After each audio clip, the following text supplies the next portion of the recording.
नमः शिवाय। सभी भक्तों को सादर प्रणाम। सभी भक्तों को सावन के पहले सोमवार व्रत की हार्दिक शुभकामनाएं। भक्तों, आज की इस वीडियो में हम जानेंगे सावन का पहला सोमवार कब है। सावन के पहले सोमवार में भगवान शिव की पूजा अर्चना किस प्रकार करें, पूजा सामग्री, पूजा विधि, शुभ मुहूर्त, रुद्राभिषेक, साथ ही इस वीडियो में हम सोमवार व्रत कथा भी श्रवण करेंगे। तो चलिए भक्तों, वीडियो शुरू करते हैं।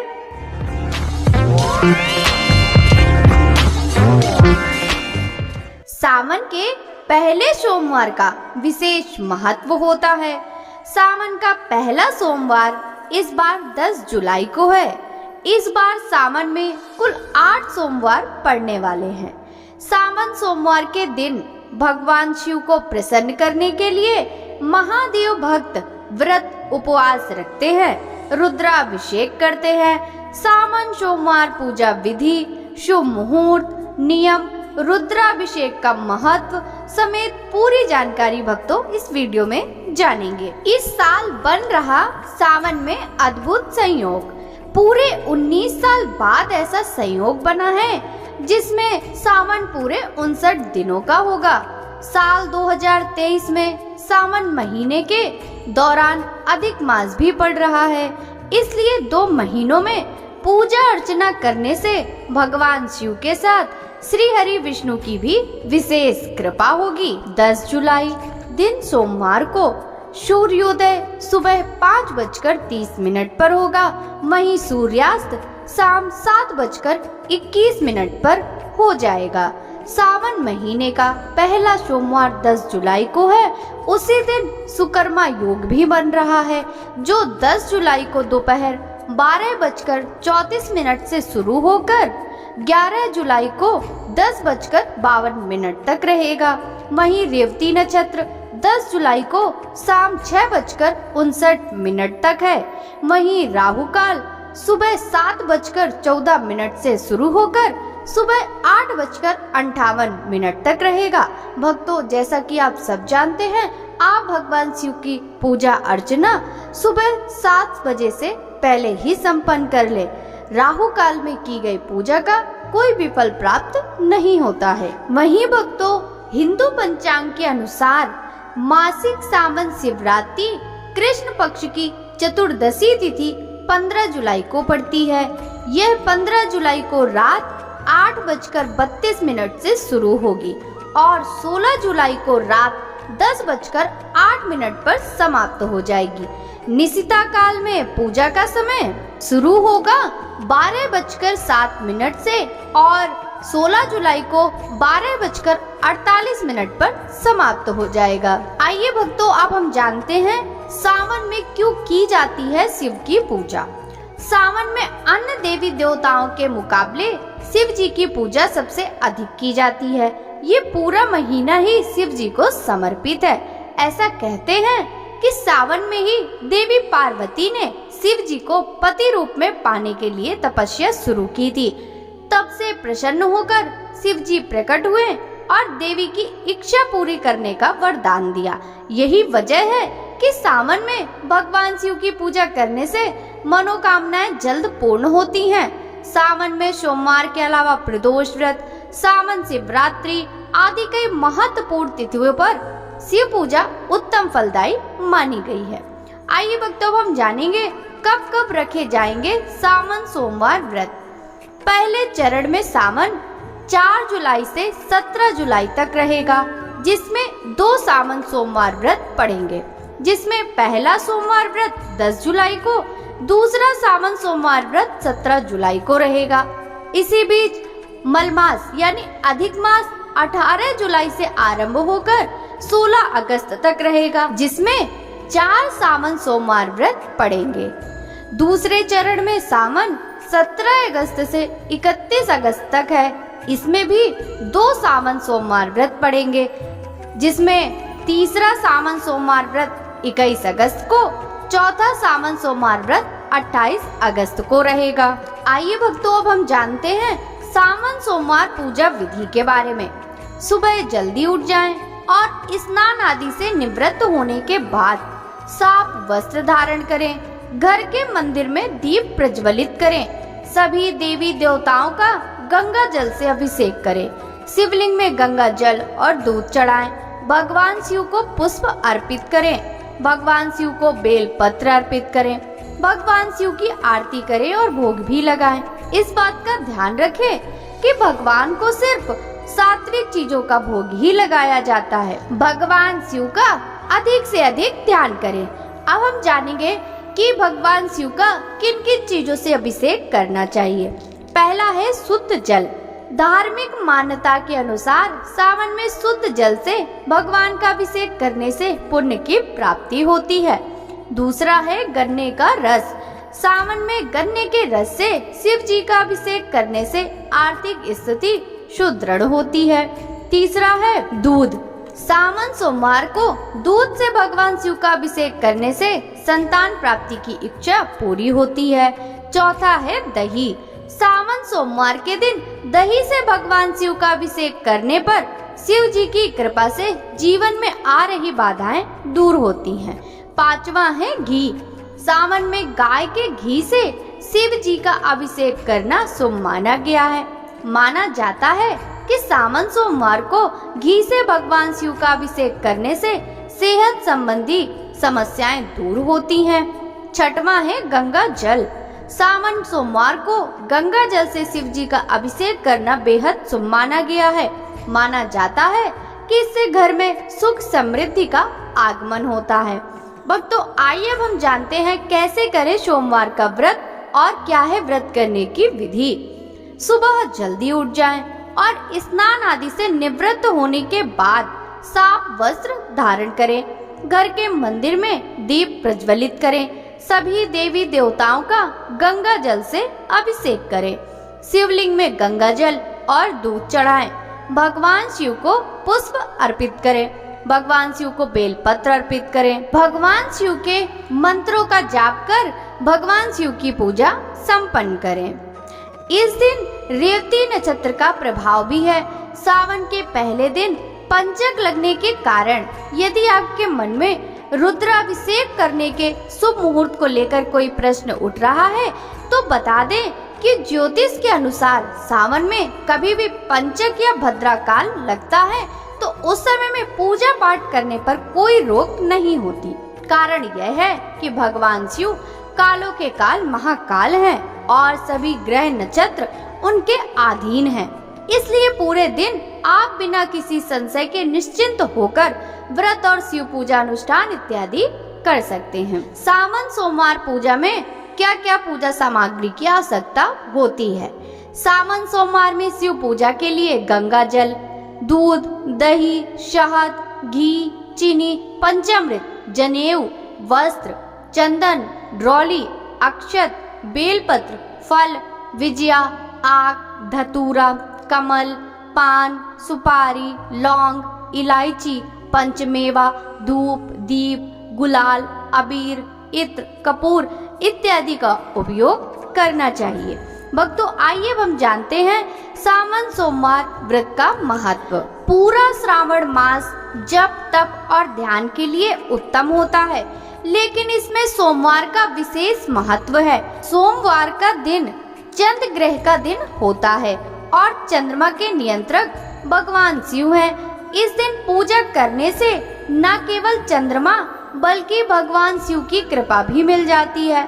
कोई भी व्यक्ति जिसको स्वास्थ्य की समस्या हो, विवाह की मुश्किल या दरिद्रता छाई हो, अगर सावन के हर सोमवार को विधि पूर्वक भगवान शिव की आराधना करता है तो बहुत सारी समस्याओं से मुक्ति पा लेता है। सोमवार और शिव जी के संबंध के कारण ही माँ पार्वती ने 16 सोमवार का उपवास रखा था। सावन का सोमवार विवाह और संतान की समस्याओं के लिए अचूक माना जाता है। भगवान शिव की पूजा के लिए खास तौर से वैवाहिक जीवन के लिए सोमवार की पूजा की जाती है। अगर कुंडली में विवाह का योग ना हो या होने में अड़चने आ रही हो तो सावन के सोमवार पर पूजा करनी चाहिए। अगर कुंडली में आयु या स्वास्थ्य संबंधी बाधा हो या मानसिक स्थितियों की समस्या हो, तब भी सावन के सोमवार की पूजा उत्तम होती है। सावन के सोमवार को शिव जी की पूजा सर्वोत्तम मानी जाती है। इसमें मुख्य रूप से शिवलिंग की पूजा होती है और उस पर जल तथा बेलपत्र अर्पित किया जाता है। आइए भक्तों, अब हम सावन सोमवार व्रत कथा श्रवण करेंगे। श्रावण सोमवार की कथा के अनुसार अमरपुर नगर में एक धनी व्यापारी रहता था। दूर दूर तक उसका व्यापार फैला हुआ था। नगर में उस व्यापारी का सभी लोग मान सम्मान करते थे।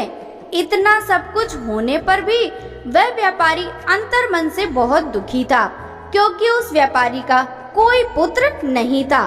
दिन रात उसे एक ही चिंता सताती रहती थी, उसकी मृत्यु के बाद उसके इतने बड़े व्यापार और धन संपत्ति को कौन संभालेगा।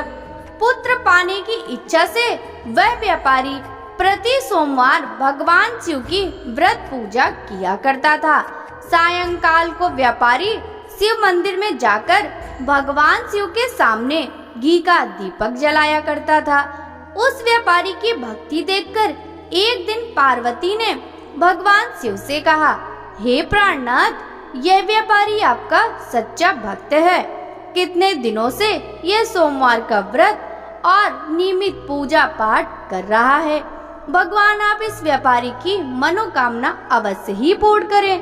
भगवान शिव ने मुस्कुराते हुए कहा, हे पार्वती, इस संसार में सबको उसके कर्म के अनुसार ही फल की प्राप्ति होती है। प्राणी जैसा कर्म करते हैं उन्हें वैसा ही फल प्राप्त होता है। इसके बावजूद पार्वती जी नहीं मानी। उन्होंने आग्रह करते हुए कहा, नहीं प्राणनाथ, आपको इस व्यापारी की इच्छा पूरी करनी ही पड़ेगी। यह आपका अनन्य भक्त है। प्रति सोमवार आपका विधिवत व्रत रखता है और पूजा अर्चना के बाद आपको भोग लगाकर एक समय भोजन ग्रहण करता है। आपको उसे पुत्र प्राप्ति का वरदान देना ही होगा। पार्वती का इतना आग्रह देखकर भगवान शिव ने कहा, तुम्हारे आग्रह पर मैं इस व्यापारी को पुत्र प्राप्ति का वरदान देता हूँ, लेकिन इसका पुत्र 16 वर्ष से अधिक जीवित नहीं रहेगा। उसी रात भगवान शिव ने स्वप्न में उस व्यापारी को दर्शन देकर उसे पुत्र प्राप्ति का वरदान दिया और उसके पुत्र के 16 वर्ष तक जीवित रहने की बात भी बताई। भगवान के वरदान से व्यापारी को खुशी तो हुई, लेकिन पुत्र की अल्पायु की चिंता ने उस खुशी को नष्ट कर दिया। व्यापारी पहले की तरह सोमवार का विधिवत व्रत करता रहा। कुछ महीने पश्चात उसके घर अति सुंदर पुत्र उत्पन्न हुआ। पुत्र जन्म से व्यापारी के घर में खुशियां भर गईं। बहुत धूमधाम से पुत्र जन्म का समारोह मनाया गया। व्यापारी को पुत्र जन्म की अधिक खुशी न हुई, क्योंकि उसे पुत्र की अल्पायु के रहस्य का पता था। यह रहस्य घर में किसी को नहीं मालूम था। विद्वान ब्राह्मणों ने उस पुत्र का नाम अमर रखा। जब अमर 12 वर्ष का हुआ तो उसे शिक्षा के लिए वाराणसी भेजने का निश्चय किया गया। व्यापारी ने अमर के मामा दीपचंद को बुलाया और कहा कि अमर को शिक्षा प्राप्त करने के लिए वाराणसी छोड़ आओ। अमर अपने मामा के साथ शिक्षा प्राप्त करने के लिए चल दिया। रास्ते में जहाँ भी अमर और दीपचंद रात्रि विश्राम के लिए ठहरते वहीं यज्ञ करते और ब्राह्मणों को भोजन कराते थे। लंबी यात्रा के बाद अमर और दीपचंद एक नगर में पहुँचे। उस नगर के राजा की कन्या के विवाह की खुशी में पूरे नगर को सजाया गया था। निश्चित समय पर बारात आ गई, लेकिन वर का पिता अपने बेटे के एक आंख से काने होने के कारण बहुत चिंतित था। उसे इस बात का भय सता रहा था कि राजा को इस बात का पता चलने पर कहीं वह विवाह से इनकार न कर दे, इससे उसकी बदनामी होगी। वर के पिता ने अमर को देखा तो उसके मस्तिष्क में एक विचार आया। उसने सोचा, क्यों न इस लड़के को दूल्हा बनाकर राजकुमारी से विवाह करा दूं। विवाह के बाद इसको धन देकर विदा कर दूंगा। और राजकुमारी को अपने नगर ले जाऊंगा। वर के पिता ने इसी संबंध में अमर और दीपचंद से बात की। दीपचंद ने धन मिलने के लालच में वर के पिता की बात स्वीकार कर ली। अमर को दूल्हे के वस्त्र पहनाकर राजकुमारी चंद्रिका से विवाह करा दिया गया।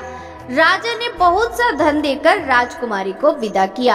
अमर जब लौट रहा था तो सच नहीं छिपा सका। उसने राजकुमारी की ओढ़नी पर लिख दिया, राजकुमारी चंद्रिका, तुम्हारा विवाह तो मेरे साथ हुआ था। मैं तो वाराणसी में शिक्षा प्राप्त करने जा रहा हूँ। अब तुम्हें जिस नवयुवक की पत्नी बनना पड़ेगा वह कान्हा है। जब राजकुमारी ने अपनी ओढ़नी पर लिखा हुआ पढ़ा तो उसने काने लड़के के साथ जाने से इनकार कर दिया। राजा ने सब बातें जानकर राजकुमारी को महल में रख लिया। उधर अमर अपने मामा दीपचंद के साथ वाराणसी पहुंच गया। अमर ने गुरुकुल में पढ़ना शुरू कर दिया। जब अमर की आयु 16 वर्ष पूरी हुई तो उसने एक यज्ञ किया। यज्ञ की समाप्ति पर ब्राह्मणों को भोजन कराया और खूब अन्न वस्त्र दान किए। रात को अमर अपने शयन कक्ष में सो गया। शिव के वरदान के अनुसार शयनावस्था में ही अमर के प्राण पखेरु उड़ गए। सूर्योदय पर मामा अमर को मृत देखकर रोने पीटने लगा। आसपास के लोग भी एकत्र होकर दुख प्रकट करने लगे। मामा के रोने विलाप करने के स्वर समीप से गुजरते हुए भगवान शिव और माता पार्वती ने भी सुने।